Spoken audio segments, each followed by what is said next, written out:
इनको वहां से हटाइए और क्रेडिबल व्यक्ति को वहां डालिए, क्योंकि अगर आप नहीं करेंगे तो हिंदुस्तान के जो रिटेल इन्वेस्टर्स हैं उनका जबरदस्त नुकसान होने वाला है।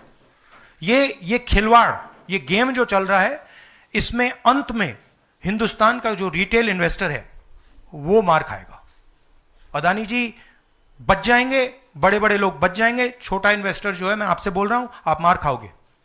और मेरा काम है एज एलओपी आपको प्रोटेक्ट करना। Rahul ji, Rahul ji, the prosecutors were saying that they were used some quotes like the biggest man, number one. These are the quotes you are always referring in your speeches. What is your take on that? No, what is the question? I know the structure.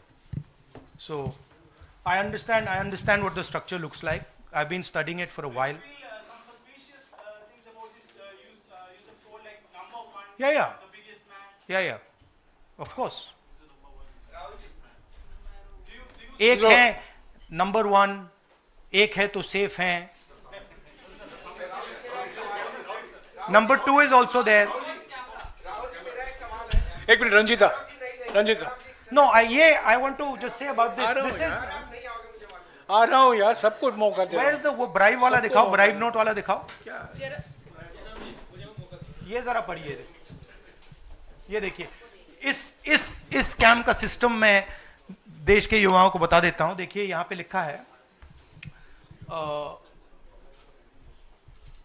Are Adani used his Sagar R. Adani, used his cellular phone to track specific details of the bribes offered and promised to government officials. These were called the bribe notes. The bribe notes identified the state or region for which government officials had been offered a bribe, the total amount of the offered bribe, and this is the most important part, ये सबसे जरूरी part है, and the approximate amount of solar power the state or region would agree to purchase in exchange for the bribe at inflated prices. मतलब बिजली जो महंगी हो रही है वो इसलिए महंगी हो रही है क्योंकि अदानी जी भ्रष्टाचार कर रहे हैं। आप याद रखिए, जब आप लाइट स्विच ऑन करते हैं अदानी जी के पॉकेट में पैसा जा रहा है, मोदी जी के सिस्टम को चलाने के लिए पैसा जा रहा है। इसलिए इन्होंने अमेरिका में कहा है ब्राइब नोट्स। हाँ, राहुल जी, शेयर धारकों का जिक्र किया आपने। इस खबर के बाद 2.5 लाख करोड़ शेयर धारक जो स्टेक होल्डर्स थे उनको पैसे का नुकसान हुआ। इसको आप किस तरह से देखते हैं? और दूसरा सवाल इसी से जुड़ा हुआ है कि क्या पार्लियामेंट में सिर्फ कांग्रेस पार्टी नहीं, जो इंडिया अलायंस की बात लगातार होती है, इंडिया अलायंस भी इस मुद्दे पर एक साथ है? और क्या इसको लेकर कुछ आप लोगों की योजना होगी? सब एक साथ है, इंडिया अलायंस एक साथ है और सिस्टमैटिकली काम हो रहा है। तो पार्लियामेंट में भी हम एक साथ रहेंगे। पहला सवाल क्या था? हाँ, मैं बोल रहा हूं, मेन स्टेक होल्डर, हमारे लिए main stakeholder retail investor है और फ्रैंकली उनको रिस्क में डाला जा रहा है। और हम इसलिए माधवी बुच की बात हमने की कि उनका काम रिटेल शेयर होल्डर को बचाने का है, प्रोटेक्ट करने का है, और वो नहीं कर रही है। और ये पूरा जो चेक्स एंड बैलेंसेस का सिस्टम है, प्रोटेक्शन का सिस्टम है रिटेल इन्वेस्टर का, ये खत्म हो गया है। इसीलिए हम इसको दोहरा रहे हैं कि आप माधवी बुच को निकालिए और सही इन्वेस्टिगेशन करिए। अदानी जी ने हिंदुस्तान के इन्वेस्टर से, अमेरिका के इन्वेस्टर से झूठ बोला है। Adani ji has done criminal acts according to the Federal Bureau of Investigation. अब मैं आपसे पूछना चाहता हूं, फेडरल ब्यूरो ऑफ इन्वेस्टिगेशन कह रहा है कि इंडिया में क्रिमिनल एक्ट किया है, अमेरिका में क्रिमिनल एक्ट किया है, यहां पे सीबीआई क्यों नहीं बोल रही है? यहां पे सेबी क्यों नहीं बोल रही है? दैट इज द सच्चाई ये है। राहुल सर, मैं कृष्ण मोहन शर्मा, भारत एक्सप्रेस से। जब पूरे देश में कोई कानून नहीं लागू होता है तो हम कहते हैं कि पार्लियामेंट में हम कानून बनाएंगे। जेपीसी की आपने बात की, बहुत सारे दोस्तों ने पूछा, अगर जेपीसी में भी इसका कोई हल नहीं निकलता है तो आगे क्या?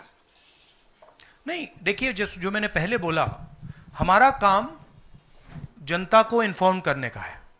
हमारा काम जहां करप्शन हो रहा है, जहां क्राइम हो रहा है, जहां मोनोपोलीज बन रही हैं, हमारा काम जनता को बताने का है। मैंने प्रेस कॉन्फ्रेंसेस में पहले कहा है, जो नॉर्मली हमारे औजार होते हैं वो हमारे पास नहीं है। प्रेस कॉन्फ्रेंस में मुझे मतलब बीजेपी के सवाल पूछे जा रहे हैं, राइट, वो तो क्लियर है, हम जानते हैं। तो इंस्ट्रूमेंट्स क्या होते हैं? इंस्ट्रूमेंट्स लीगल सिस्टम होता है, instruments CBI, ED, investigative agencies होती हैं, इंस्ट्रूमेंट्स मीडिया होते हैं, हमारे पास है ही नहीं।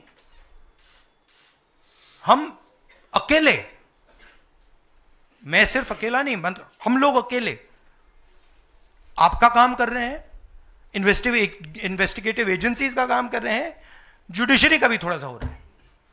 तो रियलिटी हिंदुस्तान की ये है।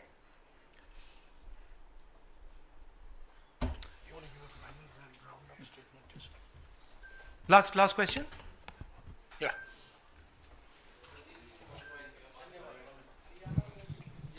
हरियाणा पे शुक्रिया राहुल जी, नमस्कार। डिस्ट्रैक्शन क्वेश्चन, चलो हरियाणा की बात करता हूं। नहीं। इलेक्शन एनालाइज करते हैं हरियाणा का। चलिए राहुल जी, आपने हरियाणा का जिक्र किया तो मैं तो नहीं, सवाल किसके बारे में? चलो बताओ, शुरू करता हूं, एनालिसिस दे देता हूं हरियाणा वाली। इस विषय पर अदानी छोड़ो, चलो हरियाणा लाओ सब। ठीक है राहुल जी, हरियाणा पूछ लेता हूँ। राहुल जी, हाँ, बोलिए। राहुल जी, हरियाणा पूछ लेता हूँ। हरियाणा में चुनाव हुआ, आपने इसको लोकतंत्र की नहीं, तंत्र की जीत बताया और लिंक जोड़ा गया कि पैसा पावर का इस्तेमाल होता है, लेकिन अभी तक एलओपी का फैसला नहीं हो पाया। हाँ, अभी तक एलओपी का फैसला हरियाणा में नहीं हुआ। ये अदानी जी के भ्रष्टाचार से बहुत बड़ा मुद्दा है, एक्सप्लोसिव मुद्दा है ये। इसके बारे में एफबीआई भी इन्वेस्टिगेशन करेगी, चेक करेगी इसको, और फिर हम जब एफबीआई इन्वेस्टिगेट करेगी फिर उसका रिजल्ट आएगा। नहीं, मैं मुद्दे को डाइवर्ट नहीं कर रहा हूं, मैं मजाक कर रहा हूं। देखिए, जो कपाट हिंदुस्तान की का जो फ्यूचर है उसको डैमेज किया जा रहा है। Political finance, stock market, Adani ji के बीच में जो नेक्सस है ये देश के लिए खतरनाक है, रिटेल इन्वेस्टर्स के लिए खतरनाक है। उनको चोट लगेगी, पक्का लगेगी, मैं आपको बता रहा हूं। मगर उससे आगे भी ये देश की सिक्योरिटी के लिए खतरनाक है, देश के विकास के लिए खतरनाक है। अगर आप इतना कॉन्सेंट्रेट, धन को, पावर को अगर आप इतना कॉन्सेंट्रेट करेंगे तो सोशल प्रॉब्लम आएगी, बहुत नुकसान होगा। इसीलिए हम इन चीज़ों को उठाते हैं। हम चाहते हैं कि अदानी जी का अरेस्ट किया जाए, उनका इंटेरोगेशन हो। हम चाहते हैं कि जो इन्वेस्टिगेटिव एजेंसीज हैं, जो 2 मिनट में झारखंड के चीफ मिनिस्टर को अरेस्ट कर देती हैं, दूसरों को अरेस्ट कर देती हैं, दिल्ली के चीफ मिनिस्टर को अरेस्ट कर देती हैं, हम चाहते हैं कि वो अपना काम करें, अदानी जी को अरेस्ट करें, इंटेरोगेट करें, और जहां भी करप्शन हुआ है कार्रवाई करें। शुक्रिया सर।